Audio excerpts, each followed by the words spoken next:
Halo, apa kabar? Anak-anak kelas 5 yang luar biasa. Semoga dalam masa pandemi ini kalian bisa menjaga kesehatannya dan sekarang dan berharap kita dalam keadaan sehat walafiat. Hari ini masih belajar bersama saya, Bapak Ujang Herman. Bapak akan menjelaskan tentang materi muatan IPS, yaitu KD 3.3, yaitu materinya adalah jenis usaha masyarakat Indonesia.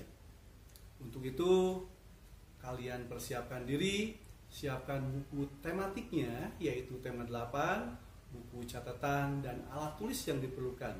Dan jangan lupa, sebelum pembelajaran dimulai, berdoa dulu sesuai dengan agama dan kepercayaan masing-masing, agar pembelajaran ini dapat berjalan dari awal sampai akhir. Anak-anakku yang terkasih, sebelum materi Bapak sampaikan, Bapak akan sampaikan dulu tujuan pembelajaran yang harus dicapai hari ini, yaitu siswa mampu menjelaskan jenis-jenis usaha dan kegiatan ekonomi masyarakat Indonesia. Anak-anakku yang terkasih, anak-anak yang luar biasa, manusia untuk memenuhi kebutuhan hidupnya melakukan berbagai usaha, berbagai kegiatan, dan jenis usaha yang dilakukan menghasilkan barang dan jasa. Salah satu jenis usaha di masyarakat yaitu mengolah sumber daya alam dari lingkungan. Kita mengenal berbagai bentuk kegiatan manusia dalam mengolah sumber daya alam untuk mencukupi kebutuhan hidup. Jenis usaha di bidang produksi yang bergerak dalam pengolahan sumber daya alam, yaitu hewan dan tumbuhan, disebut usaha agraris. Jadi usaha agraris ini adalah jenis usaha bidang produksi yang bergerak dalam pengolahan sumber daya alam baik hewan maupun tumbuhan. Nah, jenis usaha yang termasuk bidang agraris yaitu pertanian dalam arti luas, antara lain persawahan, perkebunan, perhutanan, peternakan, dan perikanan.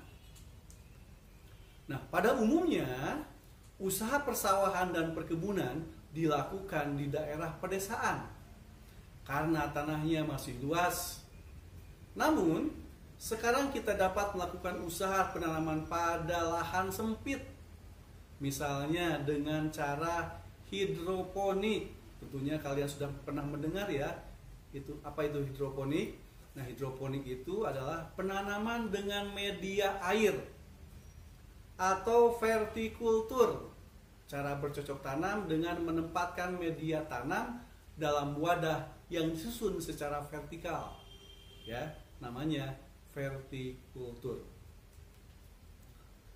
Tanah pertanian ditanami sayur mayur, buah-buahan, dan palawija. Lahan pertanian juga dimanfaatkan untuk perkebunan. Tanaman perkebunan diantaranya cengkeh, teh, karet, coklat, tembakau, kopi, dan kelapa sawit.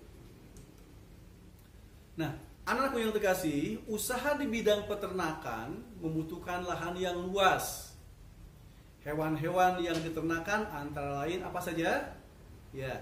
Antara lain sapi, kambing, domba, itik, dan ayam. Nah, selain itu juga ada peternakan ulat sutra. Nah, kepompong ulat sutra dapat menghasilkan serat bahan baku kain sutra. Kegiatan pertanian lainnya adalah perikanan. Usaha di bidang perikanan dapat dilakukan di daerah pantai atau bendungan atau waduk. Akan tetapi, ada juga usaha perikanan yang memanfaatkan kolam-kolam lahan persawahan. Ada pula jenis usaha lain yang memanfaatkan secara langsung sumber daya alam.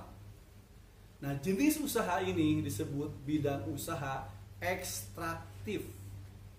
Jadi usaha ekstraktif ini adalah usaha yang memanfaatkan secara langsung sumber daya alamnya. Nah, dalam bidang usaha ekstraktif, kita hanya mengambil sumber daya alam tanpa harus mengolahnya terlebih dahulu. Nah, bidang usaha ekstraktif yaitu contoh berburu, pertambangan, dan penebangan hutan. Nah, sekarang kita akan bahas apa sih jenis usaha-usaha masyarakat di Indonesia. Nah, sebagian besar masyarakat Indonesia memiliki usaha yang bergerak di bidang pertanian. Selain pertanian, ada bermacam-macam jenis usaha masyarakat Indonesia. Jenis usaha itu ada yang menghasilkan barang dan ada juga usaha yang menghasilkan jasa. Berikut beberapa jenis usaha selain pertanian. Bapak akan jelaskan satu persatu. Yang pertama, jenis usaha perindustrian. Apa sih industri itu? Industri adalah kegiatan memproses atau mengolah barang dengan menggunakan sarana dan peralatan, misalnya mesin. Ada industri yang mengolah bahan baku atau mentah menjadi produk olahan. Ada industri yang hanya mengolah bahan mentah menjadi bahan setengah jadi. Ada pula industri yang mengolah bahan setengah jadi menjadi bahan jadi. Ada industri besar dan industri kecil. Industri besar menggunakan peralatan, modal, dan tenaga kerja yang dalam jumlah yang besar. Industri kecil menggunakan peralatan, modal, dan tenaga kerja dalam jumlah yang kecil. Contoh industri kecil antara lain seperti ini. Ada perajin mebel, pembuatan tahu tempe, dan perajin keramik. Itu salah satu contohnya, ya. Kemudian contoh industri besar apa saja? Industri baja, industri mobil, industri tekstil. Nah, itu contoh-contoh industri besar. Nah, apa sih ciri-ciri usaha industri? Cirinya adalah sebagai berikut. Yang pertama, jelas tadi sudah dijelaskan, modalnya besar. Yang kedua, memiliki tenaga kerja yang handal. Yang ketiga, mengolah bahan baku menjadi barang jadi atau setengah jadi. Yang keempat, berusaha menghasilkan produk yang berkualitas. Dan yang kelima, menyediakan layanan purna jual. Nah, itu adalah ciri-ciri usaha industri. Yang kedua, jenis usaha perdagangan.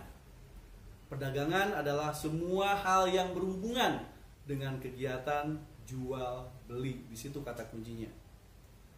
Dalam perdagangan ada perpindahan hak dan milik. Pedagang membeli barang atau jasa dari suatu tempat pada waktu tertentu, kemudian menjualnya ke tempat lain dengan tujuan memperoleh keuntungan. Apa sih ciri-ciri usaha perdagangan? Yang pertama, mempunyai tempat menyimpan barang yang dibeli dari produsen sebelum dijual lagi kepada pengguna atau konsumen. Yang kedua, mengemas barang dagangan dengan baik dan menarik bagi konsumen. Dan yang ketiga, cirinya adalah menyediakan kemudahan layanan bagi konsumen dalam memperoleh dan membayar barang dagangannya. Nah, usaha yang ketiga yaitu jasa. Jasa adalah segala aktivitas atau manfaat yang ditawarkan kepada orang lain atau konsumen.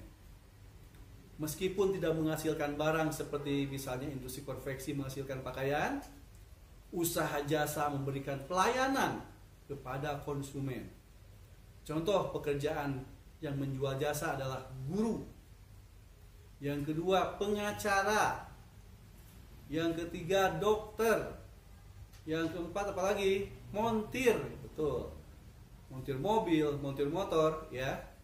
Kemudian jasa keuangan, pemandu wisata dan sebagainya. Masih banyak jenis usaha yang termasuk jenis usaha jasa.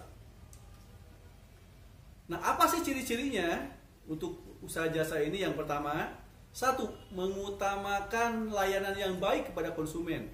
Itu modalnya. Memberikan pelayanan yang terbaik kepada konsumen. Yang kedua, membutuhkan keahlian khusus sesuai dengan jasa yang ditawarkan. Misalkan dokter, ya harus sekolah dulu, kuliah dulu, ya kan? Itu jadi mempunyai keahlian sesuai dengan bidangnya. Yang ketiga, menjaga loyalitas atau kesetiaan kepada pelanggan. Itu. Nah, itu ciri-ciri usaha jasa. Mungkin untuk bagian pertama sampai situ aja dulu pembelajarannya. Nanti kita akan melanjutkan untuk IPS bagian yang kedua. Anak yang terkasih, demikianlah pembelajaran kita kali ini, semoga dapat bermanfaat buat kalian. Terima kasih atas perhatiannya. Mohon maaf apabila ada kekurangan dan kesalahan. Selamat belajar dan tetap semangat.